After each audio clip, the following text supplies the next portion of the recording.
Hi everyone. So as Halim ma'am said that I'm Miss Rikita Waghela, basically from Bardoli, and I'm 33 years young, like you people, and I'm a founder of Dvina HR Services and HR Trainings. तो उसके पहले की बात करूँ तो I have overall experience of 10 years in which for 8 years I was a professor and I was teaching MBA students. Specifically HRM specialization, पूरा HRM specialization I was handling. But at that time मुझे एक बार ऐसा thought आया कि जितना भी मैं पढ़ा रही हूँ ना वो मुझे इतना फ्रूटफुल नहीं लग रहा है. एंड द रीजन वाज कि मैं पढ़ा कुछ और रही हूँ और कंपनी में जाके काम कुछ और कर रहे हैं स्टूडेंट्स, है ना. I am telling students that there is a 12% of PF which is deducted by the company and also contributed by the company, right? पर वो कैसे करना है वो स्टूडेंट को आता ही नहीं था, है ना. तो फिर वो क्या हुआ कि कंपनीज में जब स्टूडेंट्स मेरे जाते थे तो 2-3 महीने में ही they leave company, right. So from that I got an idea that let's start my own startup जिसमें इंडस्ट्री में कैसे वर्क करना है वो मैं सिखा पाऊँ स्टूडेंट को, right. So after 8 years of my professional journey मैंने पूरा स्विच कर दिया मेरा फील्ड. एंड देन आफ्टर मैं खुद पुणे इंस्टीट्यूट में गई.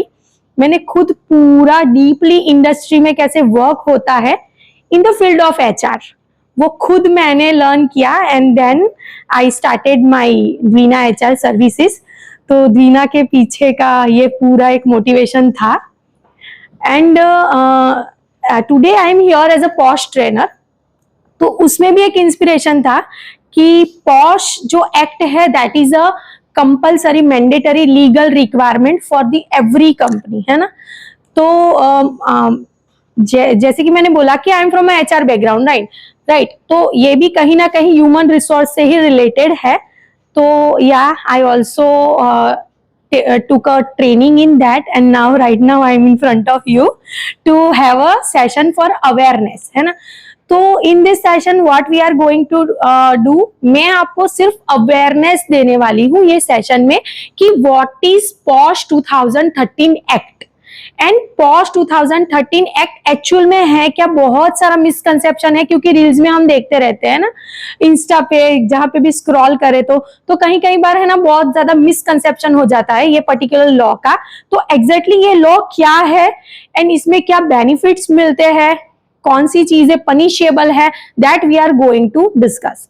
तो ऑब्वियसली आपकी you are from IT background. तो ऐसे मैंने सुना है और देखा भी है कि IT में थोड़ा फ्रेंडली बिहेवियर होता है, गर्ल्स बॉयज एवरीवन, राइट. तो उस पे थोड़ा भी इम्पैक्ट नहीं आना चाहिए ये पर्टिकुलर सेशन से, है ना. Because this session is for awareness. ये सेशन को बहुत ज्यादा पर्सनली नहीं लेना है आप लोगों को, है ना. This is only for the awareness because की we are working at a place for which work place के लिए कुछ लॉज है तो वो सिर्फ आपको उससे अवेयर कर रहे हैं हम, ओके.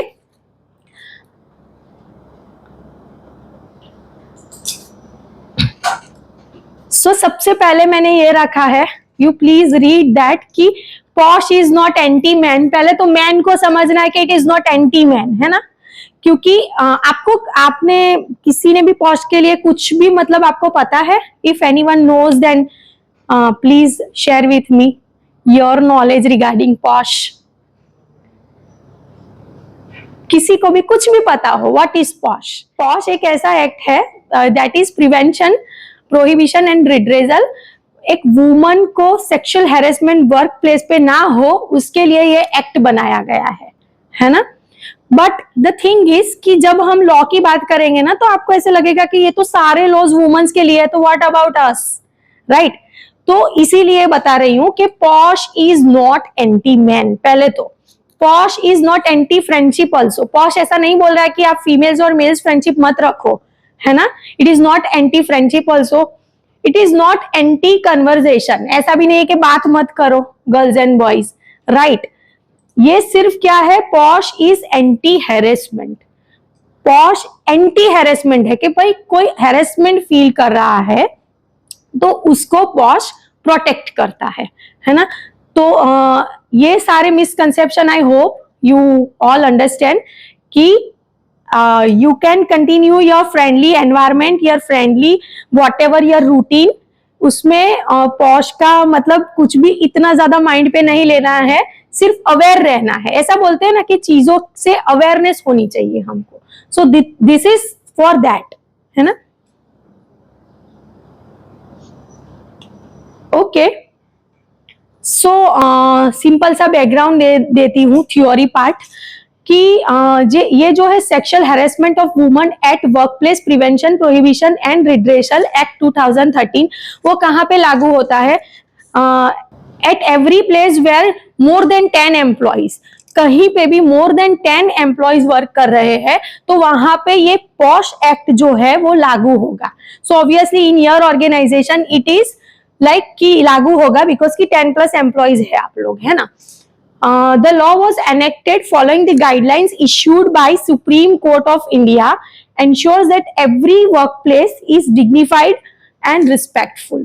ये सुप्रीम कोर्ट ने दिया है लॉ, एंड हमारा इंडिया पूरा किस पे चलता है?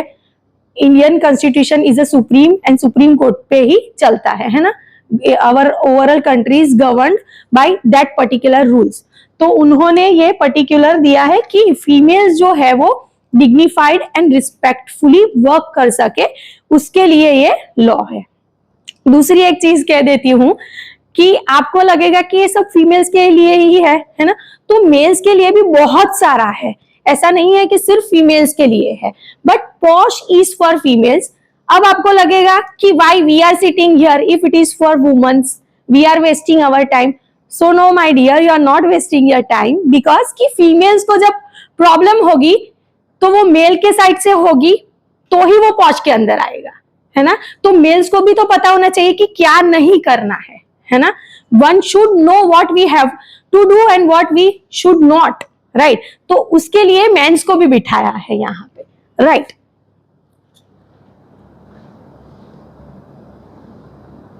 Okay, so objective of this act, तो ये ऑब्जेक्टिव क्या था सुप्रीम कोर्ट का जब ये पर्टिकुलर रूल बनाया? तो उनका ऑब्जेक्टिव था, कोर 3 ऑब्जेक्टिव थे। प्रिवेंशन मतलब अभी हम प्रिवेंशन कर रहे हैं ना, वी आर गिविंग अवेयरनेस कि ऐसा नहीं करना है, ऐसा करना है, ऐसा नहीं करना है।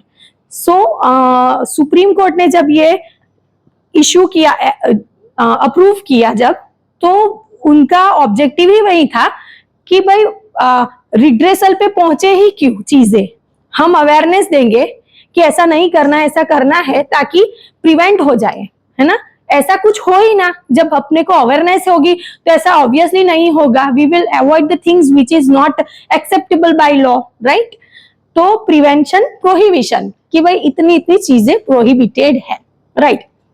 And redressal to ensure that woman has a right to walk with dignity, feel safe and not fear of retaliation.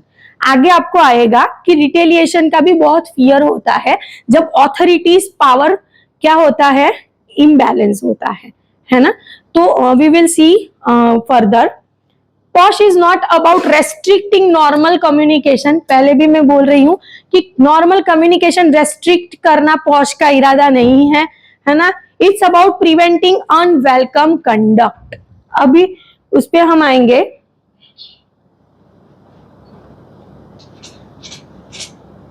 Okay, so POSH जो एक्ट है वो है कि वुमन को सेक्सुअल हैरेसमेंट से प्रिवेंट करना है पर्टिकुलर वर्क प्लेस पे जहां पे वुमेन्स वर्क कर रही है, राइट। तो सेक्सुअल हैरेसमेंट एक्चुअली है क्या? मतलब आप बोलोगे कि ये सेक्सुअल हैरेसमेंट है, आप बोलोगे कि ये सेक्सुअल हैरेसमेंट, तो no. Sexual harassment as per the POSH act already define किया गया है ना। लॉ में ऑलरेडी इट इज डिफाइंड कि ये सब चीजें होगी तो उसको हम सेक्सुअल हैरेसमेंट में इंक्लूड करेंगे। Okay, so as you can see, physical contact and advances, demand or request for sexual favours, sexually coloured remarks, showing pornography, any unwelcome verbal or non verbal conduct, right. तो ये पहले 4 है, वो तो सबको we are mature enough कि हमको पता है ना, कि this all are comes under sexual harassment, वो डायरेक्टली सेक्सुअल हैरेसमेंट में आता है, सबको पता है ना. But the thing is any unwelcome verbal non verbal conduct, the key point you have to remember is unwelcome. कोई भी अनवेलकम वर्बल या तो अनवर्बल कंडक्ट बिहेवियर आप करोगे तो वो पॉश में आएगा. वो बिहेवियर्स भी हम आगे देखेंगे, है ना. सो impact matters not intention. Posh ऐसा कहता है कि जो फीमेल है उस पे क्या इम्पैक्ट हुई, दैट मैटर्स. इंटेंशन मैटर नहीं करता. फॉर एग्जाम्पल, कोई फीमेल बोल रही है कि मुझे बहुत ही ज्यादा डिस्टर्बेंस फील हुआ ये पर्टिकुलर बिहेवियर से, वो बिहेवियर हम देखेंगे कि कौन से बिहेवियर्स होते हैं, है ना. तो वो एक बंदा बोलेगा कि no my intention was not like that, तो वो नहीं चलेगा. क्यों नहीं चलेगा? बिकॉज कि एक्ट कहता है कि impact matters, intent in not intentions. आपके इंटेंशंस क्या है वो मैं नहीं देखूंगा, वुमन पे क्या इम्पैक्ट हुई, उसने क्या फील किया, दैट इज इंपॉर्टेंट, है ना. सो एज ए वुमन मुझे भी ऐसे लगता है कि इतने स्ट्रिक्ट रूल नहीं होने चाहिए, but it is like that, so we should be aware, है ना. हमको पता तो होना चाहिए कि ये रूल्स है, राइट.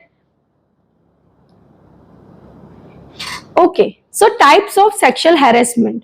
सेक्सुअल हैरेसमेंट के टाइप्स क्या होते हैं as per the POSH act 2013. Okay, physical conduct, verbal conduct and non-verbal conduct. Physical conduct obviously you people know, right? Then also we will see unwelcome physical contact or behavior of sexual nature, है ना. तो वो क्या examples होते हैं कि भाई किसी को आप टच करते रहते हैं, repeatedly you are touching any girl at your workplace and that girl is not comfortable, right? If she is comfortable then that is a friendship, है ना. If she is not comfortable with that touch तो वो कुछ तो gestures देगी आपको, है ना. उसके gesture postures पे से आपको पता चलेगा कि she is not comfortable, या तो फिर मुंह पे ना बोल देगी, है ना. तो फिर आपको वो नहीं करना है, नहीं तो वो कंप्लेन कर सकती है किसको, HR को, है ना. पर as per the posh company में आप पॉश के अंदर भी कंप्लेन कर सकते हैं, that is ICC, internal complaint committee, है ना. तो उसके अंदर भी कर सकते हो आप वो complain as per the POSH. Is that clear? Okay. Unwanted hugs, handshakes that are prolonged or to attempt to hold hands. किसी का हैंड शेक करो तो छोड़ो ही नहीं, है ना. मतलब ऐसा बिहेवियर कोई नहीं करता है. बॉयज में भी इतनी तो सेल्फ रिस्पेक्ट सब में होती है, पर कोई कोई बॉयज ऐसा करता भी है ना. तो उसके लिए वो रूल बनाया है सुप्रीम कोर्ट ने. सुप्रीम कोर्ट ने जो अप्रूव किया है ना, तो ऐसा सोच के नहीं किया कि सब बॉयज ऐसे है. Every man is not like that, but yeah some mens do like that and for that this rule is there. Okay, तो ये किसी को पर्सनल नहीं लेना है ना. Because yeah, it happens naturally. It happens if we for women this kind of rule is that, तो women तो मतलब ओ हम ऐसे थोड़ी है, इतना पर्सनल ले लेती है, ईगो हर्ट हो जाता है ना. तो this is not for you know ऐसे मेल्स को पर्सनली नहीं लेना है, पर this rules are for extreme peoples. जो एक्सट्रीमिटी करते हैं तभी तो वो फिर मतलब लॉ में जाना पड़ता है हमको. We have to take help of judiciary, right, जब वो एक्सट्रीम होता है, राइट. तो और अनवांटेड हग्स एंड वो क्या चीजें क्या होती है कि हम लोग इतने मैच्योर इनफ है कि सेंस हो जाता है हमको, है ना. किसी को नहीं अच्छा लगा वो भी सेंस हो जाता है कि भाई ये पर्टिकुलर गर्ल है, उसको नहीं अच्छा लगा तो उसके साथ नहीं करने का दूसरी, है ना. और देखो जब हम फ्लर्ट कर सकते हैं तो हमको उतना तो सेंस है ही कि ये इसको नहीं पसंद आया, पता चला.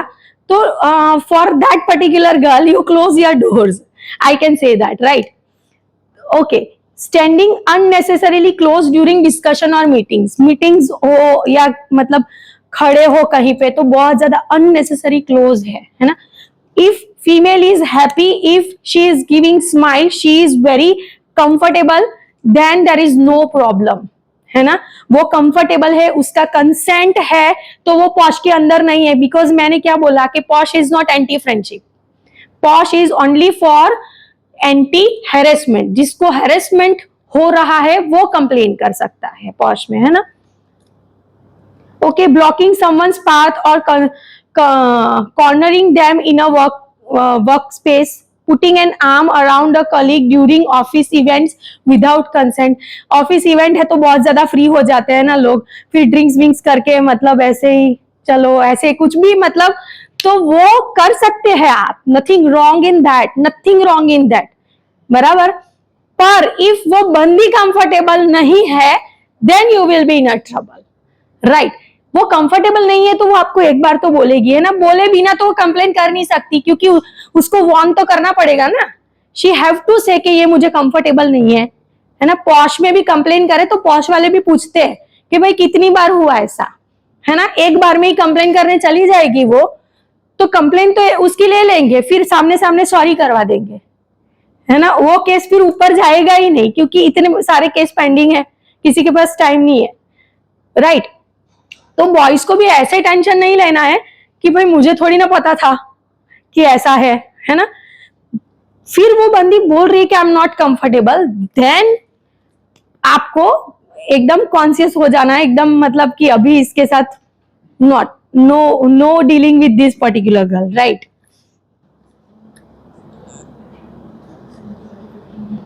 ओके, आई होप कि आप लोग बोर नहीं हो रहे हो, because this is a point, ये एक ऐसा टॉपिक है, it is very interesting topic, हमको जानना चाहिए कि क्या रूल्स बनाए हैं इंडियन गवर्नमेंट ने, है ना।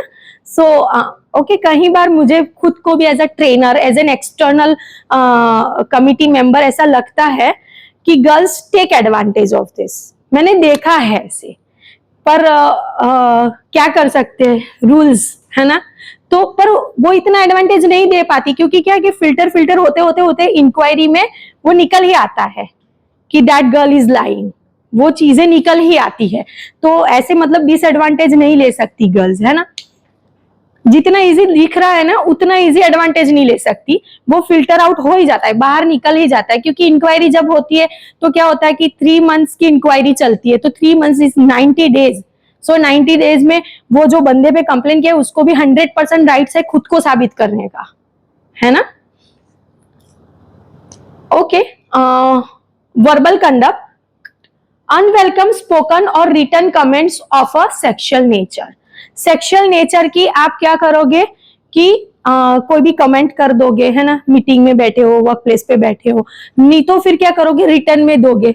रिटर्न में मतलब कि इंस्टा पे भेजोगे, है ना। अभी इंस्टा का बहुत ही ज्यादा जमाना है, तुरंत ही आईडी ले लेते हैं, मतलब स्ट्रेंजर के पास भी आईडी मांगना, वही तेरा आईडी दे दे मुझे, है ना। पहले फोन नंबर एक्सचेंज करते थे, now this is new sophisticated way of connecting with different peoples की आईडी दे दे, है ना तेरा, फिर बाद में नंबर ले लेंगे आईडी पे से। तो that happens in company also, because की ओके बहुत बड़ी कंपनी है, तो ऐसा भी होता है कि कई बार 1-2 साल के बाद भी पता चलता है कि तू मेरी कंपनी में काम करता है या करती है ना। तो तब इंस्टा आईडी ऐसे होता है, तो फिर उस वो कॉन्वर्जेशन में भी पहले मतलब वो रिस्पॉन्ड नहीं कर रही है वो बंदी, है ना, तो आपको समझ जाना है कि she is not interested. And मुझे ऐसा लगता है कि आज तक इतनी ज्यादा अवेलेबिलिटी मार्केट में है कि नहीं देगी ना रिस्पॉन्स, तो 2-3 बार ट्राई करके वो भी स्विच हो जाएगा, बंदा भी स्विच हो जाएगा। There are lots of availability in market, right, obviously. तो इतना तो सेल्फ रिस्पेक्ट रखता है बंदा भी, तो पॉश तक तो नहीं पहुंचना है। Actually my topic is like that कि मुझे वो फैक्ट आपको बताने पड़ेंगे मार्केट्स के, है ना। एज अ ट्रेनर मुझे भी अपडेट रहना पड़ता है ये सब चीजों में। सो you can not do like that, वो आप नहीं कर सकते। Asking personal questions about someone's relationship, marriage और प्राइवेट लाइफ, ये वाला जो पॉइंट है ना, talk about someone's personal life, someone's private life, कि उनका क्या एग्जैक्टली वो लोग का पर्सनल प्राइवेट जो भी रिलेशन है कुछ भी है, तो you have to make a distance. और ये तो पॉसिबल नहीं है एक्चुअली।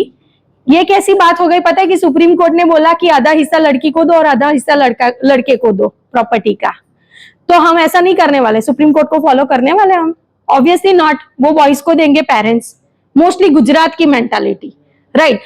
तो ये ऐसा ही है कि एक अवेयरनेस दे रही हूं, पर उसका मतलब ये नहीं है कि आप ऐसा नहीं करोगे, ऑब्वियसली आप लोग करने वाले हो, पर आप पे पॉश लग सकता है ना।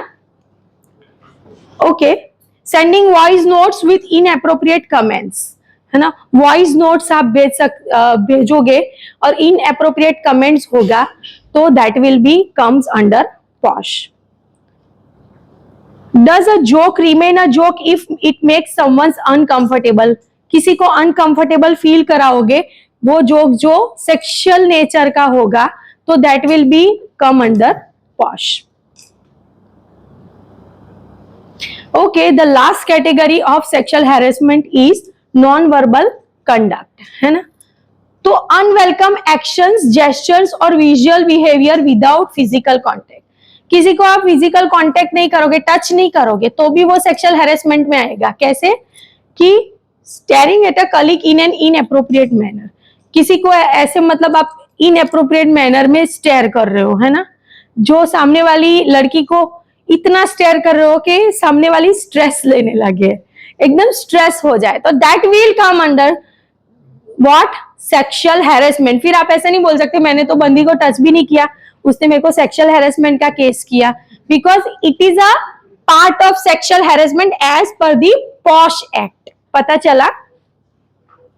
सेंडिंग हार्ट्स, इमोजीज, किसेस और सजेस्टिव GIFs रिपीटेडली, किसी को दिल भी नहीं भेज सकते उसके कंसेंट के बगैर, है ना, उसका कंसेंट होना चाहिए। फिर डेली डेली आप दिल भेजोगे, फिर वो लड़की आपको रिस्पॉन्ड नहीं करे तो यू हैव टू अंडरस्टैंड कि भाई मैं उसको इतना हार्ट भेज रहा हूं, वो मुझे नहीं भेजे। कॉमन सेंस यूज करना है खुद का, है ना, नहीं तो उस पे भी पॉश कर सकती है फीमेल। और फीमेल जब किसी को बर्बाद करने पे आए ना तो वो ऐसे हार्ट का भी पॉश कर देती है।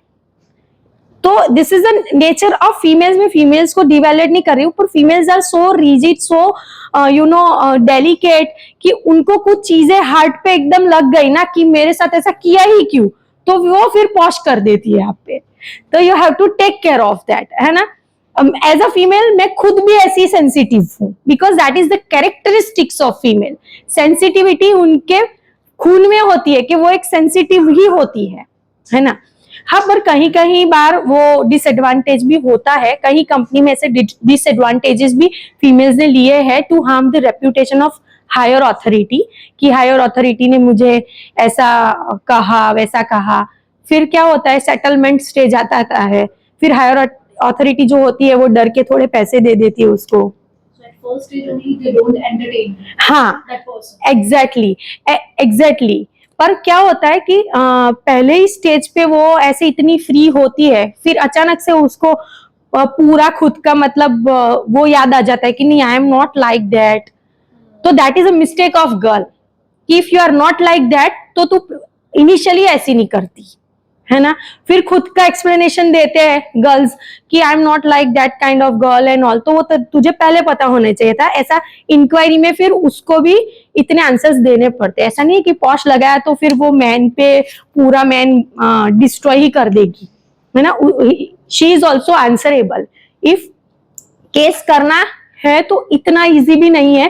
केस करोगे आप मतलब तो दोनों साइड पे आपको इक्वली इंक्वायरी होगी, इक्वली क्वेश्चन आंसर्स होंगे, है ना, और पता चल ही जाएगा क्योंकि क्वेश्चन करने वाले सामने एक्सपीरियंस पर्सन होते हैं, उनको मतलब टोन से भी पता चल जाता है कि व्हाट्स रॉन्ग, है ना। Okay, sharing offensive memes, images or videos in team Slack WhatsApp group. Obviously IT peoples always use to work on a Slack, है ना। थोड़ी थोड़ी बार में हर्डल आ जाती है, बग आ जाती है, P0 आ जाता है ना, तो रात को भी कनेक्ट होना पड़ता है आपको, राइट। तो वो पर्टिकुलर जो डिजिटल वर्क स्पेस है आपका, डिजिटल वर्क स्पेस है, तो वहां पे भी आपको कुछ भी ऐसा ऑफेंसिव नहीं भेजना है ना। मेकिंग इनएप्रोप्रिएट फेशियल एक्सप्रेशंस और gestures, inappropriate facial expressions and gestures, आप सबको पता होगा कि ऐसे भी काइंड ऑफ होते हैं जो एकदम बैडली गेस्चर पोस्चर्स देते हैं, जिससे कि वो सिग्नल देते हैं कि I am very open for you, है ना। तो वो नहीं करना है, और वो कोई नहीं करता है एक्चुअली। आई नो कि बॉयज भी इतने एक्सट्रीम तो नहीं होते, कहीं कहीं होते हैं, तो उनके लिए ये लॉ है ना. Not every boy does like that यार. Everyone has their own identity, own self respect. कोई नहीं करेगा ऐसा. But for the people who do like this law is existing. Displaying sexual explicit wallpapers, screen shavers or content at work. अभी साथ में बैठे हैं दो, एक बंदा काम कर रहा है और आप स्क्रीन पे कुछ भी रख दोगे which is which can disturb that female कि ये क्या रखा तूने स्क्रीन पे अपनी, तो that also comes under posh कि ये मुझे ऐसे indirectly दिखाना चाह रहा है कुछ, या हाँ, तो that will comes under the posh. Can a message emojis, GIF or memes be considered harassment? Obviously it can considered harassment, है ना, वो भी harassment में आता है. आप किसी को मॉर्निंग में मैसेज करते हो, हाई ब्यूटीफुल, उसने बोला ओ थैंक्स, तो that's okay because she is giving consent कि तू मुझे दूसरी बार ब्यूटीफुल बोल सकता है ना. बट वो बोल रही है, उसने सिर्फ स्मॉल सी स्माइल दी है ना, तो थोड़ा आप समझो कि एक बंदी कंफर्टेबल है या नहीं, है ना. क्योंकि कई बार कैसा होता है कि ऑफिस का वो कलीग प्रेशर होता है, हायर अथॉरिटी प्रेशर होता है, तो बोल नहीं पाती बंदी, है ना, कि no I am not comfortable, तो क्या करेगी, एक सिंपल सा स्माइल सा इमोजी भेज देगी. तो यू हैव टू अंडरस्टैंड कि शी इज नॉट कंफर्टेबल. और दुनिया में एक लौती वो लड़की तो है नहीं कि उस पर ही फिर से आप भेजोगे, है ना. ऐसा सोचना है बॉयज को. हाँ या तो द थिंग इज पॉश से बचने का मैं आपको दिखा रही हूँ, है ना, कि नहीं करना है उसको दूसरी बार, फिर वो बड़ी वाली स्माइल देता को पता चले. मतलब this is the clues girls always use to give, कि उनको नहीं अच्छा लगा ना तो वो अच्छे से मतलब रिस्पॉन्ड नहीं करेगी. तो आपको समझना है वो पर्टिकुलर थिंग, है ना. इफ 3-4 बार आपने ब्यूटीफुल लिखा, वो रिस्पॉन्ड ही नहीं कर रही है, फिर वो कंप्लेन कर देगी कि देखो ये मुझे ऐसे मैसेज करता है ना. The word is beautiful, then too it can come under POSH, पर फिर वो कंप्लेन करेगी ना, तो ऐसा नहीं है कि वो बॉय को बुला के मतलब पनिशमेंट ही दे देंगे. वो बॉय का बैकग्राउंड भी चेक करेंगे कि एग्जैक्टली वो बंदा है कैसा, उसका रिकॉर्ड्स देखेंगे, है ना, राइट. पर फिर बॉय ऐसा नहीं बोल सकता मेरा इंटेंशन ऐसा नहीं था, है ना, बिकॉज मैं परफॉर्म नहीं कर पा रही हूँ. जब भी मैं उसको देख रही हूँ तो मेरा परफॉर्मेंस पूरा लो हो रहा है. ऐसा होता है, ऐसे लिटरली होता है कि मतलब खुद परफॉर्म नहीं कर पा रहे तो कोई तो चाहिए ना ब्लेम के लिए, तो ऐसा होता है ना. तो it comes under POSH, so you have to take care of this.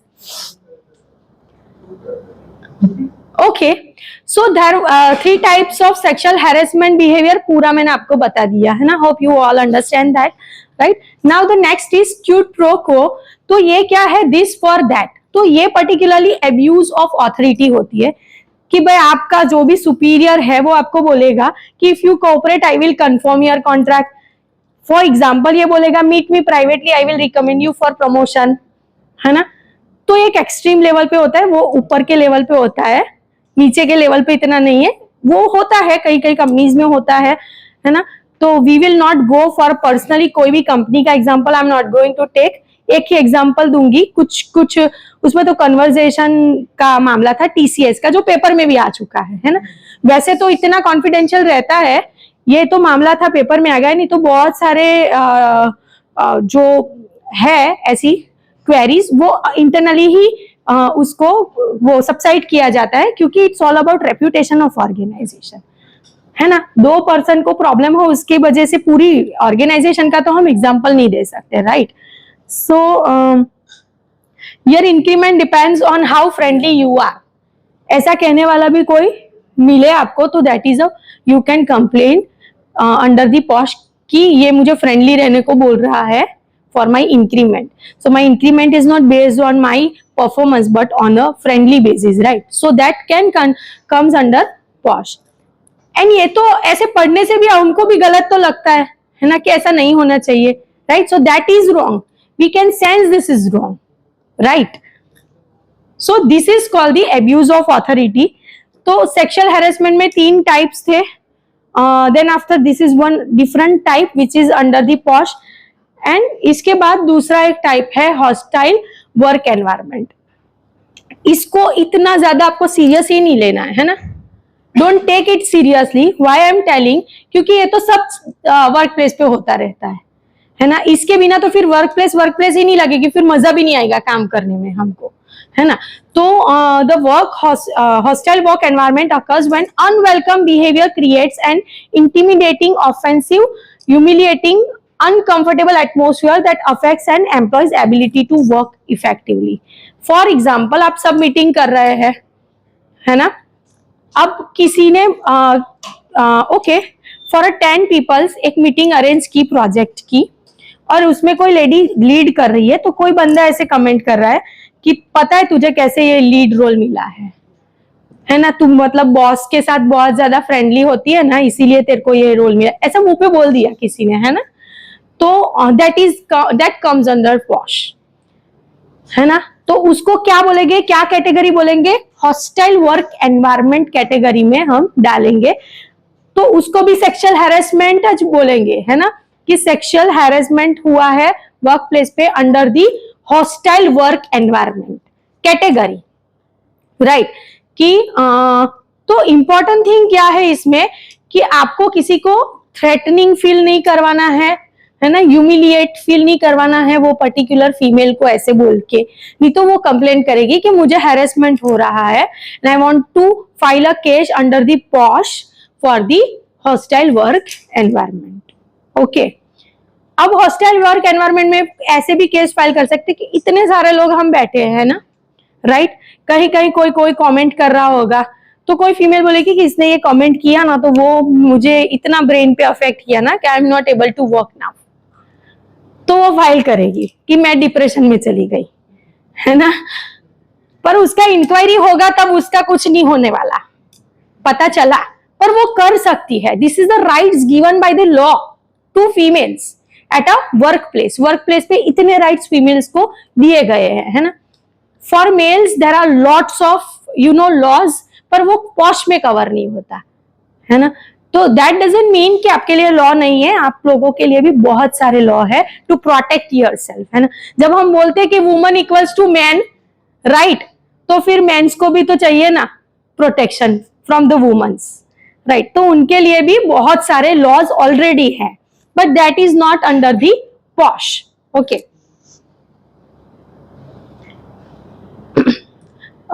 ये सब हमने already we go through it.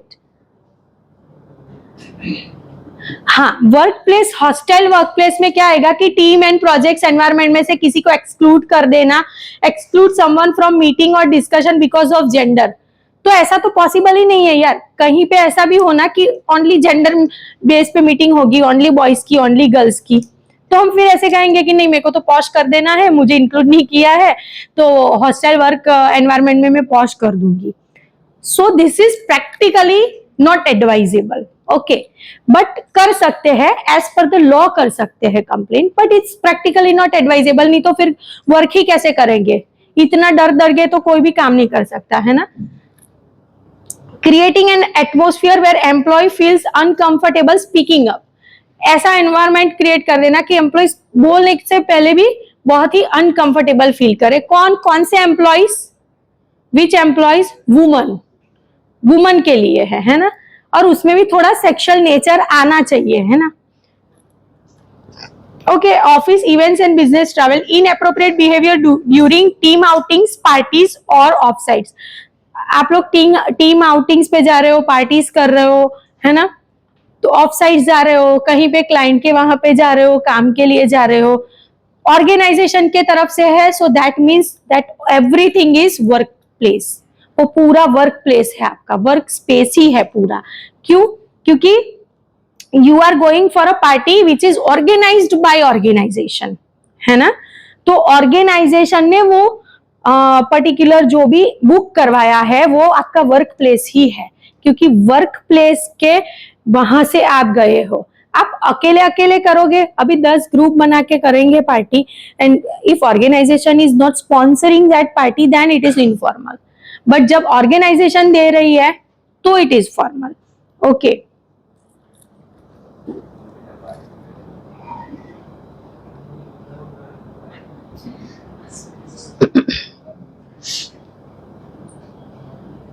Okay, who covered under POSH? POSH के अंदर कौन कौन कवर्ड होगा? तो all womens at workplace. All womens at workplace है ना, ऐसा नहीं लिखा all women employees at workplace. क्या लिखा है? All womens at work place. That means if I am here at your work place, so I can also do posh on anyone. If I don't feel comfortable at this premises, I can also do posh. है ना, मैं भी खुद भी कर सकती हूँ. आपके यहाँ पे कोई काम वाली आ रही है तो वो भी कर सकती है. कोई क्लाइंट आया आपके यहाँ पे है ना, एंड वो 10 मिनट्स विजिट के लिए ही आई है, कोई भी client, right, but if she face anything which is unwelcomed behaviour है ना, तो वो क्या करेगी? वो पॉश कर सकती है ये पर्टिकुलर वर्क प्लेस पे, क्योंकि वो वर्क प्लेस पे है ना. सो कंपनी में adopt gender neutral internal policy but act legally protects woman. Act legally protects करता है, पर जेंडर न्यूट्रल पॉलिसी कंपनी के अंदर होती ही है, बॉयज के लिए भी होती है. Every company is having policies, पर वो एक लॉ का पूरा लीगल वर्क है, तो वो उनके बुक्स में रहता है, आप लोग को नहीं पता होता है ना. पर every organisation is having policies for males too, कि मेल्स को भी वो प्रोटेक्ट करती है. तो पॉश भले ही वुमेन्स को प्रोटेक्ट करती है, पर मेल्स को प्रोटेक्ट करने के लिए भी पॉलिसीज होती है ना. ओके, वर्क प्लेस किसको बोलेंगे? तो कहीं पे भी आप वर्क के लिए परफॉर्म कर रहे हो, that will become your work space. For example, आपकी ऑफिस प्रीमाइसिस है, दूसरी ब्रांच ऑफिस है, क्लाइंट लोकेशन, भाई क्लाइंट लोकेशन पे आप जाओगे तो that is also your workplace. उसको वही क्लाइंट लोकेशन पे आप एक गर्ल और 2 बॉय गए, girl is not comfortable, right, तो that girl can file you under the posh.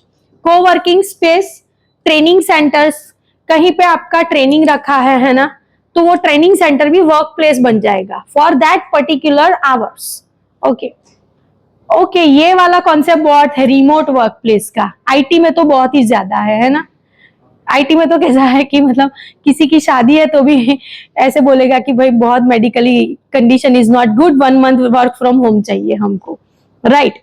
तो ये कल्चर बहुत ज्यादा है. तो वर्क फ्रॉम होम, तो होम पे आप बैठे हो ना, तो you are at your office only. Home पे बैठ के किसी को कुछ भी मैसेज नहीं कर सकते आप, कंपनी के कोई भी फीमेल को, है ना. फिर बोलेंगे मैं तो घर पे था. No, you are on your workplace, उसको वर्क प्लेस कंसीडर किया जाएगा, right. Microsoft team meeting, Zooms, Google Meet, Webex call, Slacks, team workplace chat, work place का जो भी चैट बोर्ड बनाया है, कुछ भी, office work, official WhatsApp group, company emails, communication, ये सब वर्क प्लेस में कंसीडर होगा, है ना. ओके, सो आप आपके ड्राइंग रूम में बैठ के हाई भेज रहे हो, है ना, how are you, I am missing you, and she is telling what the hell, तो आपको रुक जाना है वहां पे. Okay, because you are messaging from workplace, because you are the employee of this organisation, है ना. आपको रिमोट वर्क दिया है ऑर्गेनाइजेशन ने, सो जहां से बैठ के आप उनके एम्प्लॉय के साथ बात कर रहे हो, दैट इज बिजनेस कम्युनिकेशन. तो you have to take care of it. Company की इवेंट है, team outing, annual function, offsite meetings, team lunch and dinner रखा है, तो ओके, फिर बहुत ज्यादा मतलब लाइट नहीं लेना है उसको कि भाई आज तो डिनर है, I am going to enjoy, तो इंजॉय करो, पर फिर मतलब ऐसा भी इंजॉय मत करो कि सामने वाला डिस्कम्फर्ट फील करे, है ना. नहीं तो that is also workplace. आप कोई रेस्टोरेंट में गए हो तो that restaurant is workplace because it is sponsored by your organisation, right. Business travel करते हो आप, राइट. सोशल गैदरिंग्स आप खुद करो तो ठीक है, ऑफिशियल हो तो you have to take care. Work related travels, business trips, client visits, conference and seminars and company sponsored travel, तो जितना भी एक कंपनी की तरफ से वो पूरा वर्क प्लेस गिना जाएगा. क्यों वर्क प्लेस गिना जाएगा वो मैं आपको लास्ट में बताऊंगी कि ऐसा रूल क्यों आया है ना, that we will see. Transportation में भी कंपनी कैब प्रोवाइड कर रही है, बस प्रोवाइड कर रही है ना, तो वो सब आपकी वर्क स्पेस ही है।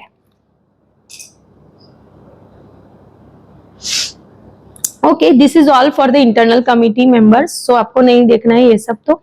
ओके, नाउ एक स्मॉल केस बोलूंगी और then we will be wind upping this session and we will start the question answer. If you want any, if you have any question you can ask me.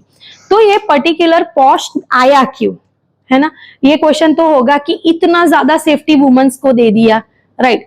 तो एक इसका ये मतलब कि example नहीं, पर दैट इज अ फैक्ट कि राजस्थान में एक बनवारी देवी नाम की फीमेल थी। तो वो बनवारी देवी जो थी वो एनजीओ में वर्क कर रही थी, है ना। एनजीओ में वो she was working in NGO and that NGO is for the welfare of child as well as woman. Child और वुमन का वेलफेयर का वो पूरा एनजीओ उस पर वर्क करता था। तो क्या हुआ कि बनवारी देवी ने एक दिन, राजस्थानी में क्या होता है कि छोटे होते हैं ना तब मैरिज करवा देते हैं, बाल विवाह काइंड ऑफ, राइट। तो बनवारी देवी वॉज, एक चाइल्ड मैरिज चल रहा था, वहां पे गई और उसने बहुत सारा मतलब वहां पे इतना ज्यादा झगड़ा किया। वो क्या एनजीओ में से आई है तो obviously she is having right to do that, और वो शादी रुकवा दी। तो वो शादी तो रुकवा दी, पर अब क्या हुआ कि जो दो फैमिलीज थे ना उनके ईगो पे आ गई बात कि एनजीओ वाली आके रुकवा के गई हमारी बच्चों की शादी, है ना, and they want to do, उनको करवाना ही था वो शादी। तो फिर क्या हुआ कि वो बात तो सब बैठ गई, पूरा रूटीन चलने लगा। फिर जब Bhanwari Devi was going with her husband, तो गैंग रेप करने के लिए वो फैमिली वाले आ गए। वो फैमिली वाले मतलब गुंडे वगैरह बुलाया होगा, and they came and they do gang rape on Banwari Devi in front of husband. और हस्बैंड कुछ नहीं कर पाया क्योंकि उसको पकड़ा हुआ था सबने, right. So you can imagine कि कितनी खराब सिचुएशन होगी। एंड ये सिचुएशन क्यों हुई बनवारी देवी की, बिकॉज शी वॉज वर्किंग, उसने तो उसका वर्क किया था वहां पे जाके, है ना, ऑन साइट उसने क्या किया था, उसका जो वर्क था एनजीओ का वही किया था, वही परफॉर्म किया था, और उसको इसकी ये सजा मिली, राइट। फिर उन्होंने कंप्लेन किया कि लाइक कोर्ट में कंप्लेन गया, पर इतना ज्यादा वो मारवाड़ी फैमिलीज का इतना डोमिनेशन था वहां पे कि कोर्ट में भी, कोर्ट वालों ने भी जस्टिस नहीं दिया बनवारी देवी को, है ना, और बोला कि व्हाट इज द एविडेंस कि उस पे गैंगरेप हुआ है। जब उसका हस्बैंड एविडेंस में है, उसके सामने हुआ है, then also court is asking for evidence. तो तब जाके एक विशाखा गाइडलाइंस बनी। उसका तो बनवारी देवी की तो को जस्टिस मिला ही नहीं, बहुत टाइम के बाद एक जस्टिस मिला, तो वो भी इतना अच्छा सा जस्टिस उसके साथ नहीं हुआ। पर तब एक विशाखा गाइडलाइन आई इसके अवेयरनेस से कि बनवारी देवी के साथ इतना खराब हुआ है ना, कि वो गाइडलाइन ऐसा कहती है कि कहीं पे भी आप, हाँ, क्योंकि एनजीओ ने भी उसको सपोर्ट नहीं किया, पता चला दैट वाज लाइक कि एनजीओ भी उसको सपोर्ट नहीं कर पाई उतना, वहां पे वो लोग का दबदबा था मारवाड़ी फैमिलीज का। तो तब जाके रूल्स आया कि कहीं पे भी आप वर्क परफॉर्म कर रहे हो, that is the work place, that is your work place and employer is responsible for that. क्योंकि क्या हुआ कि Banwari Devi was performing her job, पर फिर एनजीओ ने भी कुछ सपोर्ट नहीं किया, तो उसको तो ऑब्वियसली जस्टिस नहीं मिला। तो then Visakha guidelines were introduced, and after that that converted into the POSH Act 2013. So this is all about POSH Act 2013.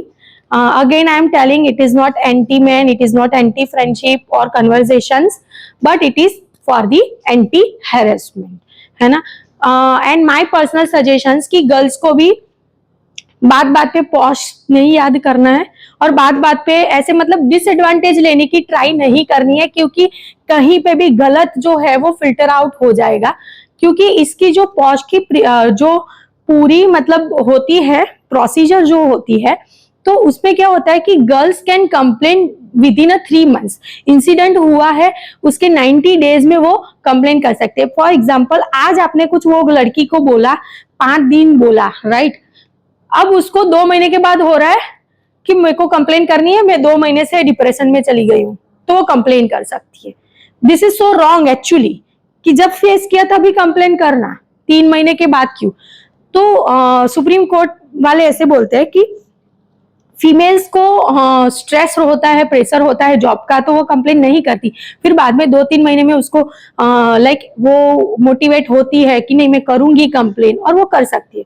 तो 3 मंथ्स दिए हैं कंप्लेन करने के लिए। वैसे ही 3 मंथ्स इंक्वायरी के लिए भी होते हैं, कि 3 मंथ्स तक इंक्वायरी कर सकती है कंपनी, है ना। आपने कंप्लेन किया है तो 3 मंथ्स तक उसकी इंक्वायरी होगी, 90 डेज तक क्वेश्चन आंसर्स होंगे, वो गर्ल को भी और वो बॉय को भी, है ना। तो this is so hectic process, वो प्रोसेस में कभी नहीं पढ़ना है ना। और एक कॉन्सिलिएशन का भी ऑप्शन देते हैं कि भाई आप कंपनी में जो भी रिड्रेशल आपका कंप्लेनिंग जो भी सिस्टम है उस पर कंप्लेन करो, कंपनी वाले एक्शन लेंगे, है ना। और कितनी कंपनी ने आई कैन नॉट से यू नेम सस्पेंड कर दिए हैं, वहां पे बात खत्म हो गई, पॉश लगा ही नहीं, फिर पॉश की इंक्वायरी करके वो कंप्लेंट फिर लोकल पुलिस स्टेशन में जाना है, वो सब कुछ इतना बड़ा प्रोसेस करना ही नहीं है। If you are not comfortable, talk with your manager, obviously definitely every organisation solves problem, है ना। तो माय पर्सनल एडवाइस इज कि if woman is facing something तो उनको कंप्लेंट मैनेजर को करनी चाहिए, और उसका मतलब ऑब्वियसली रिजल्ट मिलेगा ही मिलेगा, है ना। इतना ज्यादा मतलब डीप में लीगल लॉज में नहीं जाना चाहिए, but yes you should understand the things कि आपके लिए इतने सारे रूल्स है, कहीं पे बहुत ही ज्यादा गलत आपके साथ हो जाए देन डू कंप्लेन, है ना। छोटी छोटी चीजों के लिए कंप्लेन इज समथिंग, कोर्ट भी ना बोलता है, कोर्ट भी कहता है कि आपके ऑर्गेनाइजेशन में जो इंटरनल कंप्लेंट कमिटी है that is a small court which we had given you in the organisation, कि वो ही सॉल्व करो, वो भी ना बोलता है कि भाई इंटरनली सॉल्व करने की ट्राई करो आप, है ना। दूसरी चीज, दूसरा एक क्वेश्चन आता है कि भाई जिसका ऑलरेडी अफेयर है ना, तो उस पे पॉश लग कर सकती है फीमेल? तो no, you can not do if you are having affair with your superior और योर सबऑर्डिनेट और योर बॉस, एनीवन, राइट। तो you can not do POSH for that, आप पॉश नहीं कर सकते। क्यों नहीं कर सकते? क्या किया कि बॉय ने तेरे को सेक्सी बोला, यू आर अ गर्लफ्रेंड, तो भी तेरे को अच्छा नहीं लगे, तूने मेरे को सेक्सी बोला ही क्यों, तो तू पॉश नहीं कर सकती फिर उसमें, पता चला। Are you getting? Because you are already in a relationship, so you can not do POSH, but after breaking the relationship you can do POSH. तो इसमें बहुत डिसएडवांटेज होता है। कई बार क्या होता है कि बॉस के साथ अफेयर होता है गर्ल का, है ना। बॉस जो होता है, गर्ल सब ऑपरेट करती रहती है, फिर बॉस कभी कुछ बोलेगा, फिर कुछ प्रॉब्लम हो जाएगा वो लोग का, तो अफेयर टूट गया। भी अफेयर ऑलरेडी टूट गया पर मेमोरीज थोड़ी ना चली गई, तो वो तो थोड़ा थोड़ा तो वैसा ट्रीटमेंट दे ही देगा उसको, तो फिर वो पॉश कर देती है ना। So that is okay, I am so sorry. Like मेरे को लगा कोई दूसरी कंपनी में होगा, लाइक मुझे लगा कि छुट्टी के दिन इतना सिंसियरली आए हो आप लोग, तो ओके। तो thanks a lot for giving me your precious time. आपके वर्क है, ऑलरेडी सैटरडे है तो you are in a weekend mode, and उसमें से भी इतना टाइम बहुत अच्छे से आपने मेरे साथ स्पेंड किया। Thank you so much for that.